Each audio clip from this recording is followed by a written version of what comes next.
لا بجد يا جدعان، اللي بيحصل ده مش طبيعي. ده غضب من ربنا ده ولا ايه؟ يعني الشتا بقى في الصيف والصيف بقى في الشتا. وبعدين برضو انا يا جدعان، يعني حد برضو ينصحني اعمل ايه؟ يعني انا ببقى نايم بالليل حران وسقعان في نفس الوقت. يعني مستغطي وعمال اهوى على نفسي. فحد برضو يشوف لنا حل، عشان برضو الواحد ليه ايه، ليه خلق وليه اخر للي بيحصل ده بجد. والله يا جدعان انا هتجنن. يعني بصوا، شتا في عز الصيف. ما هو برضو اللي احنا بنعمله مش شوية يعني.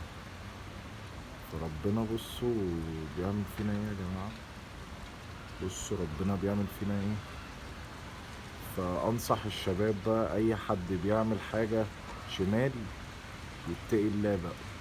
يتقي الله، ديكوا شايفين هيحصل فينا ايه أكتر من كده يا جدعان. أقسم برب العزة، بصوا هننسخت قلوب بعد كده.